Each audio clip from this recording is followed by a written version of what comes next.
again, Gear Nerds. I've been playing for the last couple of hours with these Waza Airs, and I've been thinking about how to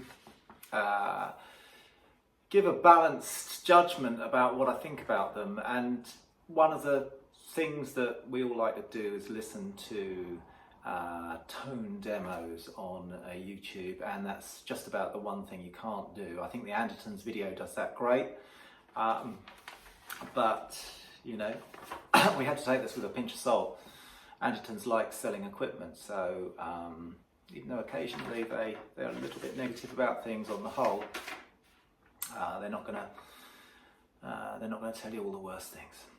So, what did I think were the main things that we should go through, having spent a couple of hours with this, and give you my opinion? So first off, I think we need to talk about sound quality, the gyroscope, and how realistic these things sound to make you feel like you're playing a real amp.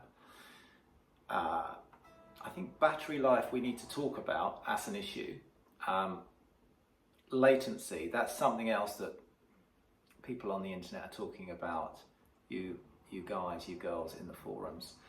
The software, we should talk about that. I've got my iPad here and I'm going to record some screenshots and walk you through some screens. And I think finally, which I think is going to be the killer blow for this piece of gear, is the convenience and ease of use of it.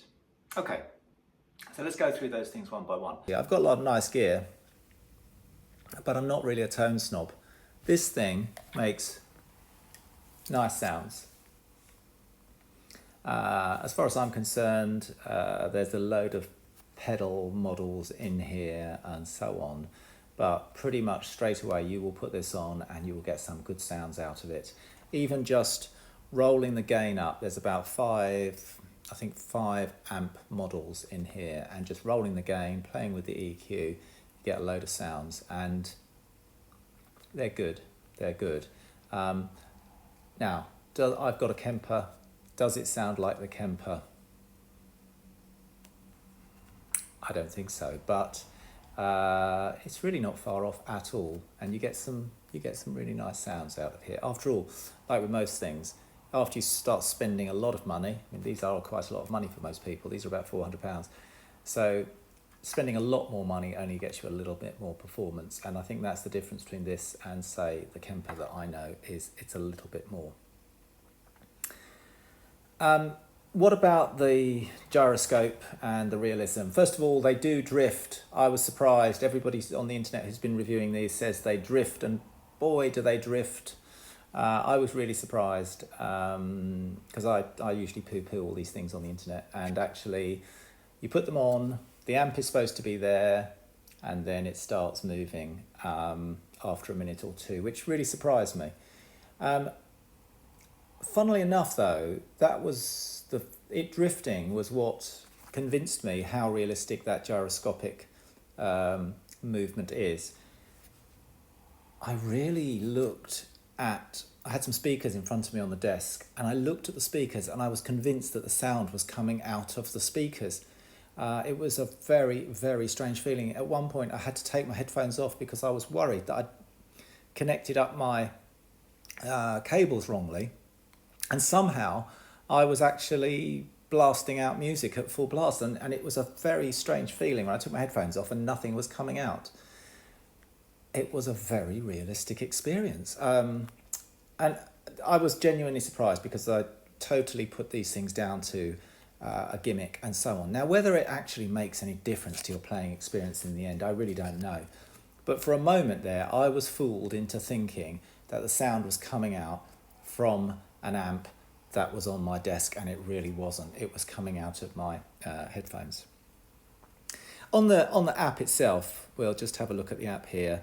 You've got this surround setting, which is basically the guitars coming out in stereo, the music, backing music that you're getting through Bluetooth is coming out in stereo. If you go static, the guitar moves, but the sound behind you doesn't move. And if you go to stage, then the sound behind you moves. And look, I'll do that. I'll move I'll move the headphones. As I'm moving the headphones, you can see on the iPad screen the audio position and the guitar position is moving. If I go back to static, just the guitar position moves and the audio doesn't move. So basically, the quality of the sound is good, not incredible, and the gyroscopic effect is more than a gimmick. In terms of the battery life, I think it's a bit disappointing. Now, I don't think you can play these things for more than a couple of hours at a stretch. I mean, to be honest, it would be a miracle if I practiced guitar for more than half an hour at a time. So 2 hours would be unbelievable. I think the problem is, though, you're going to have to keep remembering to charge them up rather than just leave them lying on the sofa and pick them up whenever. So I'm a little bit disappointed. My Sonys, which I mentioned yesterday in the unboxing video, my Sonys last 24 hours, these last 2. So I know there's a lot more going on in here, you know, and I would never play for 2 hours. I just wouldn't. Maybe that's my problem. Should spend less time on YouTube and more time actually playing. Let's talk about latency. So there's 2 different types of technology going on in here. There is the wireless transmitter that's coming from the guitar, and that's transmitting signal into the headphones. There is no noticeable latency. I say noticeable because I think there is a little bit of latency, and if you listen really hard, it's there, but it doesn't affect my playing. Personally, I am sensitive to latency, so I've used computer interfaces before to play, and I can't stand it. And but there's latency in all digital products. Even the Kemper has a little bit of latency. I can't notice it on the Kemper. I can just notice it on here, but really, there's nothing to speak of, nothing that will disturb your playing whatsoever. So latency is a non-issue. But just the other point, music is coming through via Bluetooth. I just had a really nice experience. Of course, you can use your iPad or tablet or iPhone or smartphone or whatever to stream music into these backing tracks. You can do that, but I've just rigged it up to my computer. So equally, you can use music slowing down software, which I do to learn pieces. So I use Capo on the Mac. This will take the Bluetooth audio feed and it will work absolutely fine. Just while we're on that, we should just talk about them as standalone Bluetooth headphones. So a couple of points. One is they don't have a microphone, so you can't take phone calls, at least not that I could work out. Secondly, they don't have lots of controls. So they do have, strangely enough, there's a big silver button, which is the guitar amp volume on the side, and then they have a different button, which is the Bluetooth music. This is actually a fantastic piece of design because it means when you are playing over a backing track, you can mix the levels between the 2 inputs, whether it's Bluetooth music or whether it's your guitar, and it's a physical control, so you don't have to go messing around in menus and work it out, which is really, really nice.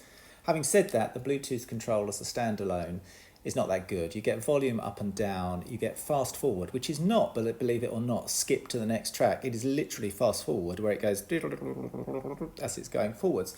So not that great, but usable. Actually, while we're here, we need to also talk about this as a pair of high-end headphones.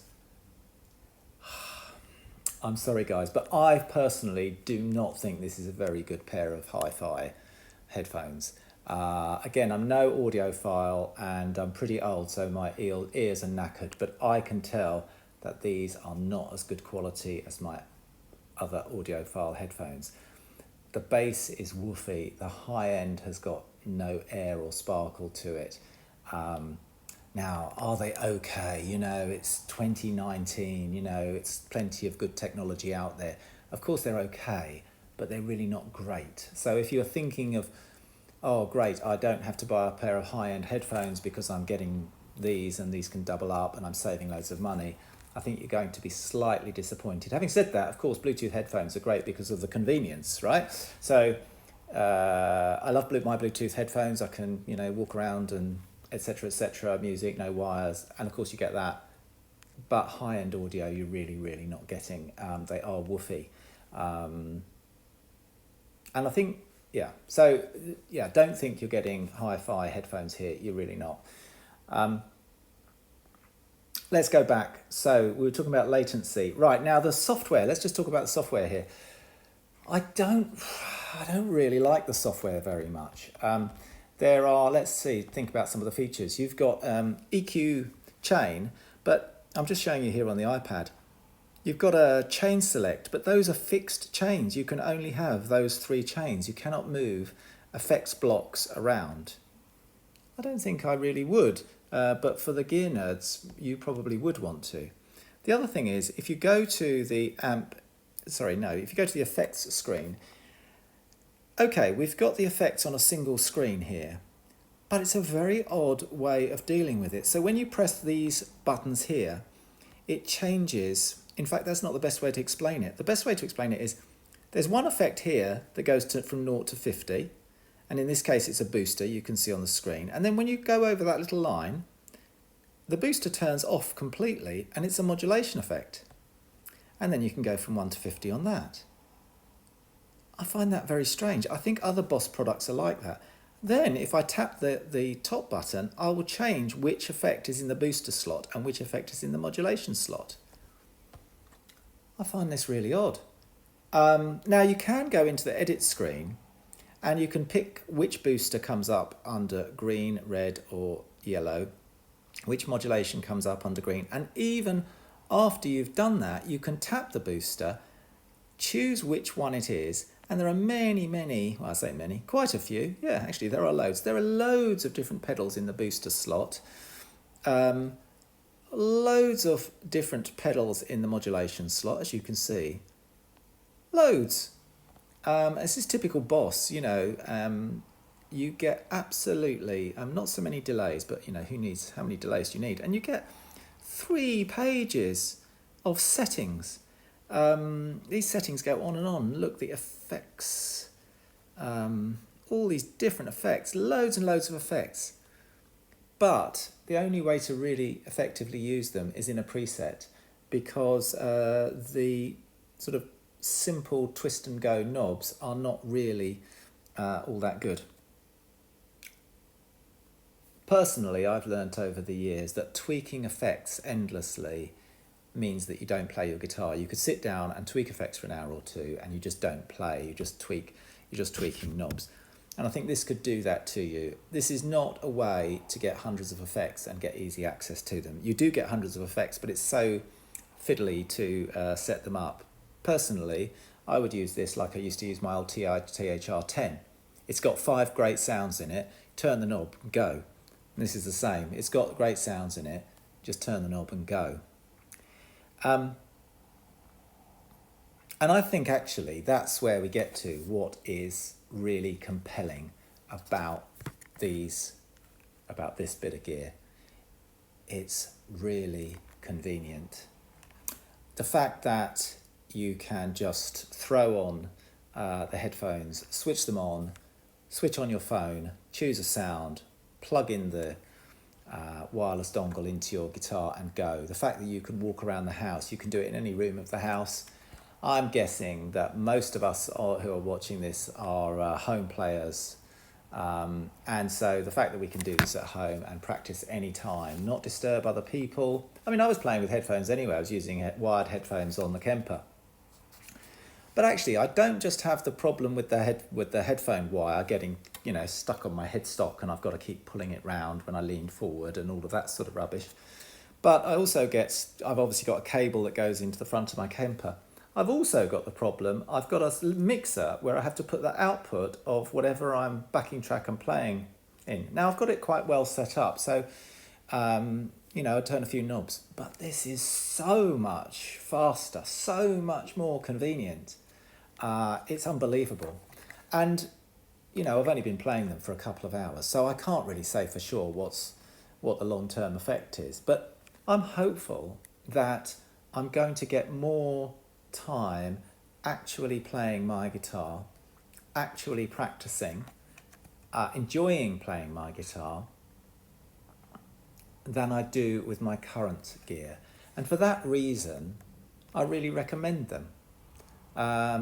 They're not perfect, but I think if you're looking for a package that gives you convenience above all, comfort, ease of use, well, apart from maybe the software is a bit complicated to use, then I think this is a really, really good bit of gear. Okay, well, that was a bit of a long ramble. So if you've got any comments or questions, feel free to put them down below. As always, please click like. I could really do with you clicking the like button. And also, if you click the subscribe, you get loads of, well, I wouldn't say loads, but I'm trying to step it up right now. You're going to get some more nerdy gear reviews and opinion, whether or not you like it. Maybe you want something controversial. Okay, thanks, Gear Nerds.